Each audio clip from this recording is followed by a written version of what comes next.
Chapter 10, An Explosion. Day after day, the spider waited, head down for an idea to come to her. Hour by hour, she sat motionless, deep in thought. Having promised Wilbur that she would save his life, she was determined to keep her promise. Charlotte was naturally patient. She knew from experience that if she waited long enough, a fly would come to her web. And she felt sure that if she thought long enough about Wilbur's problem, an idea would come to her mind. Finally, one morning, toward the middle of July, the idea came. Why, how perfectly simple, she said to herself. The way to save Wilbur's life is to play a trick on Zuckerman. If I can fool a bug, thought Charlotte, I can surely fool a man. People are not as smart as bugs. Wilbur walked into his yard just at that moment. What are you thinking about, Charlotte? He asked. I was just thinking, said the spider, that people are very gullible. What does gullible mean? Easy to fool, said Charlotte.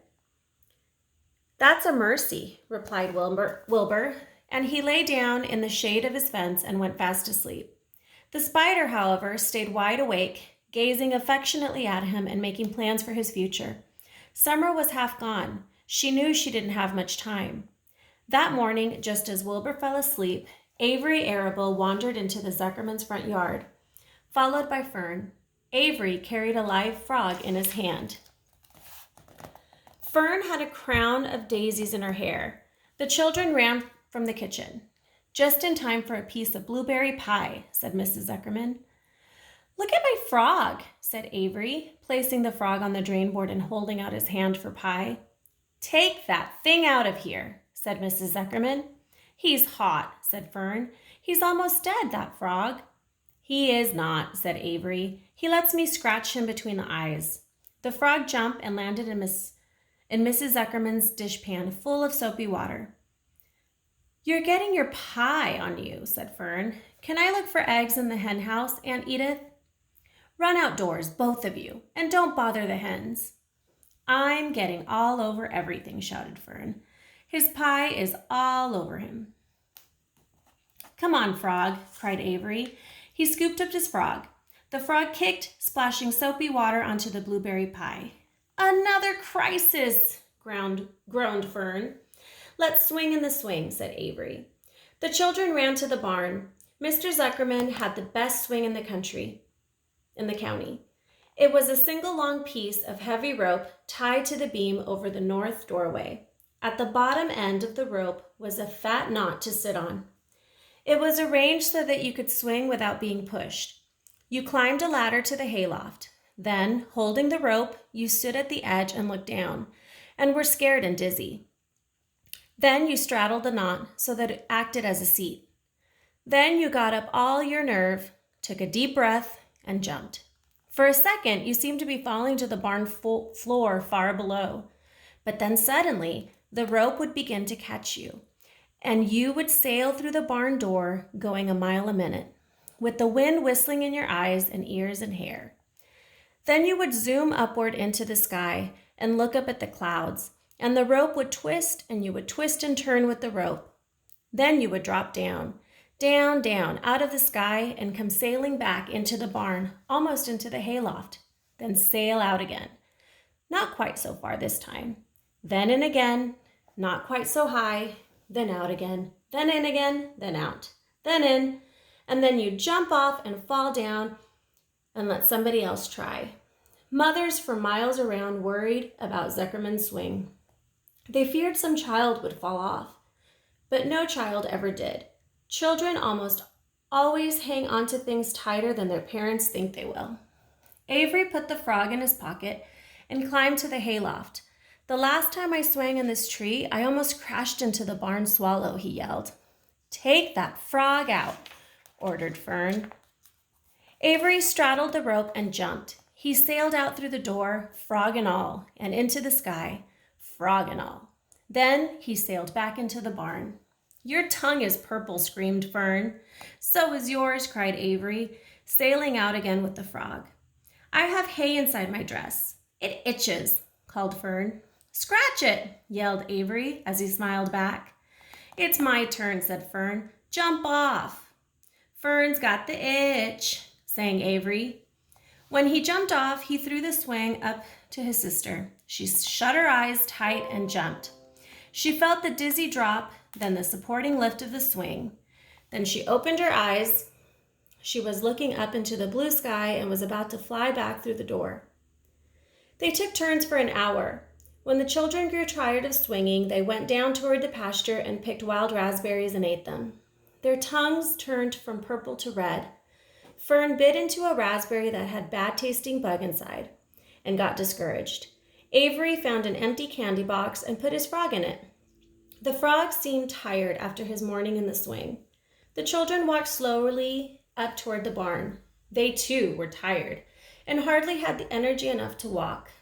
"Let's build a tree house," suggested Avery. "I want to live in a tree with my frog." "I'm going to visit Wilbur," Fern announced. They climbed the fence into the lane and walked lazily toward the pig pen. Wilbur heard them coming and got up. Avery noticed the spider web, and coming closer, he saw Charlotte. "Hey, look at that big spider," he said. "It's tremendous." "Leave it alone," commanded Fern. "You've got a frog. Isn't that enough?" "That's a fine spider, and I'm going to capture it," said Avery. He took the cover off the candy box. Then he picked up a stick. "I'm going to knock that old spider into this box," he said. Wilbur's heart almost stopped when he saw what was going on. This might be the end of Charlotte if the boy succeeded in catching her. "You stop it, Avery," cried Fern. Avery put one leg over the fence of the pig pen. He was just about to raise his stick to hit Charlotte when he lost his balance. He swayed and toppled and landed on the edge of Wilbur's trough. The trough tipped up and then came down with a slap. The goose egg was right underneath. There was a dull explosion as the egg broke, and then a horrible smell. Fern screamed. Avery jumped to his feet. The air was filled with the terrible gases and smells from the rotten egg. Templeton, who had been resting in his home, scuttled away into the barn. "Good night," screamed Avery. "Good night. What a stink. Let's get out of here." Fern was crying. She held her nose and ran toward the house. Avery ran after her, holding his nose.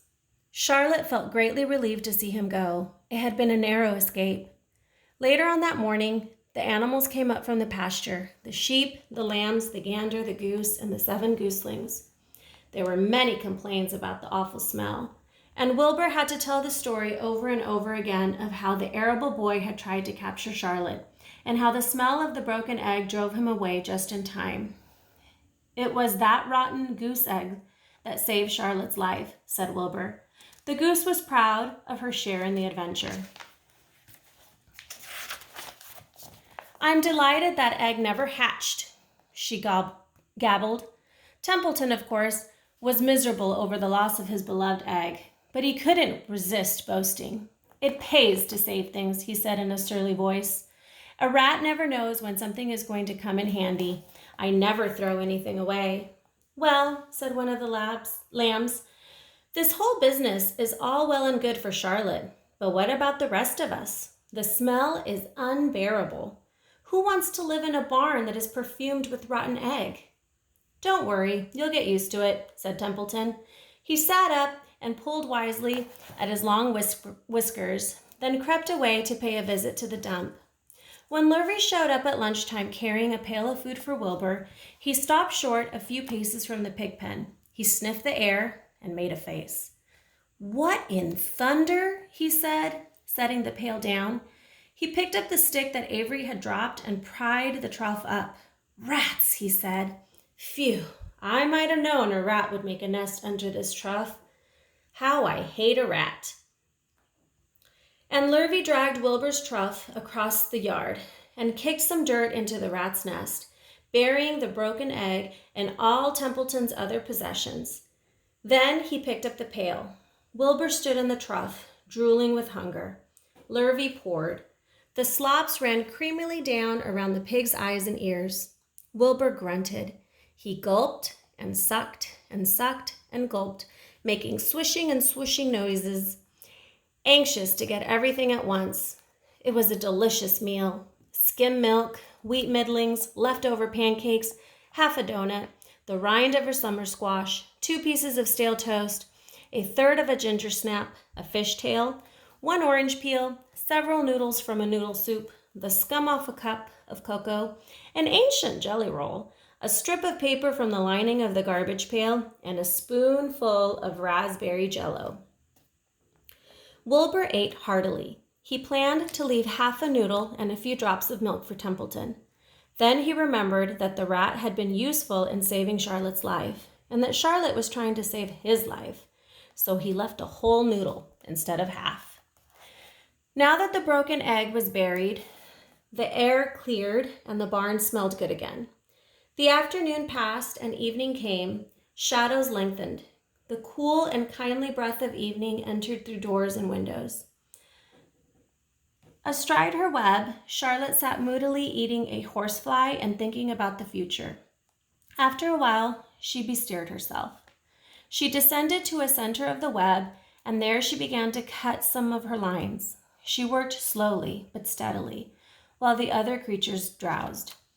None of the others, not even the goose, noticed that she was at work. Deep in his soft bed, Wilbur snoozed, over in their favorite corner. The gooselings whistled a night song. Charlotte tore quite a section out of her web, leaving an open space in the middle. Then she started weaving something to take the place of the threads she had removed. When Templeton got back from the dump around midnight, the spider was still at work.